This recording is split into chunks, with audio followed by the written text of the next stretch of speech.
हम आप जो भी चीज देख रहे हैं उसका अतीत बन जाना तय है। पृथ्वी पर जीवन का अस्तित्व भी इसमें शामिल है। एक दिन ये भी अतीत बन जाएगा, लेकिन कब? कहते हैं कि मौत, प्रलय और समस्या देखकर नहीं आती और ना ही इनके आने का कोई समय होता है। हमें नहीं पता कि दुनिया का अंत कब होगा या फिर होगा भी या नहीं, लेकिन हम इतना जरूर कह सकते हैं कि जिसका जन्म हुआ है उसका अंत भी एक न एक दिन अवश्य होता है। और अगर पृथ्वी का जन्म हुआ है तो इसका अंत भी निश्चित है। आपको भले ही यकीन ना हो, लेकिन जीवाश्मों के अध्ययन के मुताबिक पृथ्वी पर जीवन के अस्तित्व को करीब 3.5 अरब साल हो चुके हैं। इतने समय में पृथ्वी ने कई तरह की आपदाएं झेली हैं, जैसे पृथ्वी का जम जाना या अंतरिक्ष की चट्टानों का टकराना, प्राणियों में बड़े पैमाने पर जहर का फैलना या जलाकर सब कुछ राख कर देने वाली रेडिएशन। जाहिर है, यदि जीवन को ऐसा भीषण खतरा पैदा हो तब भी पृथ्वी से पूरी तरह से जीवन का अस्तित्व खत्म नहीं हो पाएगा। लेकिन पृथ्वी पर इस दुनिया के खत्म होने की आशंका तो है ही। हालांकि कई सभ्यताओं और धर्मों में भी पृथ्वी पर प्रलय, कयामत या विनाश की भविष्यवाणियां की गई हैं, लेकिन कम से कम आज तक तो वो सभी भविष्यवाणियां झूठी ही साबित हुई हैं। इसलिए आज हम इस वीडियो में भविष्यवाणियों की नहीं, बल्कि विज्ञान पृथ्वी के अंत के बारे में क्या कहता है ये जानेंगे। आइए देखते हैं विज्ञान पृथ्वी के अंत के बारे में क्या तर्क देता है। पृथ्वी का अंत 2060 में होगा। फादर ऑफ मॉडर्न साइंस के जनक न्यूटन के अनुसार ये दुनिया सन 2060 तक खत्म हो जाएगी। खास बात यह है कि न्यूटन ने ये ऐसे ही नहीं कहा था, बल्कि इसके पीछे भी एक फॉर्मूला था। गति के नियम के तमाम फॉर्मूलों का आविष्कार करने वाले न्यूटन ने 1704 में एक नोट लिखा था। उस नोट में ये कहा गया था कि एक ऐसा समय आएगा कि पृथ्वी की घूमने की गति बदल जाएगी, जिससे दिन और रात आधे हो जाएंगे और वर्ष 2060 के बाद पृथ्वी पर समय बिल्कुल ही खत्म हो जाएगा। यानी किसी भी सूरत में ये दुनिया 2060 से आगे नहीं बढ़ने वाली। अब न्यूटन की इस बात में कितनी सच्चाई है ये तो आने वाला वक्त ही बताएगा। वैज्ञानिक मान्यता। वैज्ञानिकों को आशंका है कि आने वाले समय में एक्स नाम का एक ग्रह धरती के काफी पास से गुजरेगा और अगर इस दौरान इसकी टक्कर पृथ्वी से हो गई तो पृथ्वी को नष्ट होने से कोई नहीं बचा सकता। लेकिन कई वैज्ञानिक ऐसे भी हैं जो इस बात से साफ इनकार करते हैं। उनका मानना है कि ब्रह्मांड में ऐसे कई ग्रह और उल्कापिंड है जो कई बार धरती के नजदीक से गुजर चुके हैं और उन्हें अभी इनसे कोई खतरा नजर नहीं आया।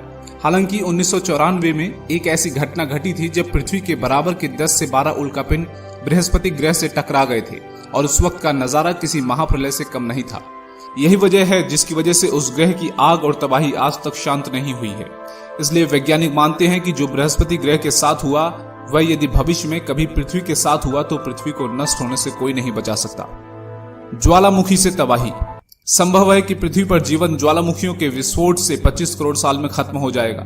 ऐसा होने पर पृथ्वी पर मौजूद 85% जीव नष्ट हो जाएंगे, जबकि 95% समुद्र जीवों का अस्तित्व नष्ट हो जाएगा। 1816 में इंडोनेशिया में स्थित माउंट अंबोरा नाम के ज्वालामुखी ने भारी तबाही मचाई थी, जिसकी वजह से 1.5 लाख लोगों को अपनी जान से हाथ धोना पड़ा था। यह तबाही केवल एक सामान्य ज्वालामुखी यानी कि वोल्केनो की वजह से हुई थी। सोचिए, अगर एक सामान्य ज्वालामुखी की जगह एक सुपर वोल्केनो फट जाए तो पृथ्वी पर तबाही का आलम क्या होगा। सुपर वोल्केनो के फटने के दौरान ज्वालामुखी से जो लावा निकलेगा वो ब्रिटेन के आकार से लगभग 8 गुना बड़ा होगा और इस वोल्केनो के फटने से आसमान में बहुत बड़े काले धुएं के बादल बन जाएंगे जो सालों तक सूरज की किरणों को धरती पर आने से रोके रखेंगे, जिसकी वजह से पृथ्वी से जीवन गायब होने लगेगा और धरती का विनाश होना प्रारंभ हो जाएगा। नष्ट होते सितारे। रात में टिमटिमाते हुए तारों को देखना किसे पसंद नहीं, लेकिन क्या आपको पता है कि ये टिमटिमाते हुए तारे पृथ्वी के नष्ट होने का कारण भी बन सकते हैं। जी हाँ, जब दो नष्ट होते हुए सितारे आपस में मिलने लगते हैं तो उनमें से एक गामा किरण निकलती है जो कि इतनी शक्तिशाली और चमकदार होती है कि हमारी धरती को पलक झपकते ही नष्ट कर सकती है। वैसे ब्रह्मांड में ये प्रक्रिया हमेशा होती रहती है, लेकिन ये प्रक्रिया हमारे सौरमंडल में इतनी दूर होती है कि हमारी धरती पर इसका कोई असर नहीं पड़ता। इन दो नष्ट होते हुए सितारों के मिलने से इतनी गामा किरणें निकलती हैं कि इनकी ऊर्जा हमारे सूर्य से लगभग 1 करोड़ अरब गुना ज्यादा होती है। अगर ये प्रक्रिया हमारी धरती से 1000 प्रकाश वर्ष की दूरी पर हो तो इस शक्तिशाली किरण से हमारी धरती एक पल में जलकर नष्ट हो जाएगी। सूर्य का फैलना। अगर ऊपर की आशंकाएं निर्मूल साबित हुई तो सूर्य के चलते जीवन समाप्त होगा। सूर्य ही पृथ्वी पर जीवन की ऊर्जा के तौर पर प्रकाश भेजता है, लेकिन हमेशा उसका रिश्ता दोस्ताना नहीं रहने वाला। हमने देखा है कि सूर्य लगातार गर्म हो रहा है। एक समय ऐसा आएगा कि पृथ्वी के समुद्र सूख जाएंगे। ग्रीन हाउस इफेक्ट के चलते तापमान भी बढ़ेगा। ये सब 1 अरब साल में शुरू हो जाएगा, लेकिन यही सब कुछ खत्म नहीं होगा। अब से ठीक 5 अरब साल बाद सूर्य फैलना शुरू करेगा। एक सूजे हुए तारे की शक्ल में ये 7.5 अरब साल में पृथ्वी को निगल लेगा। तो दोस्तों, विज्ञान के इन दावों में आपको कौन सा दावा सच के ज्यादा करीब दिखता है? कमेंट बॉक्स में लिखकर जरूर बताइए। वीडियो में दी गई जानकारी अच्छी लगी हो तो वीडियो को लाइक जरूर कीजिए। अपना कीमती वक्त इस वीडियो को देने के लिए आपका दिल से धन्यवाद।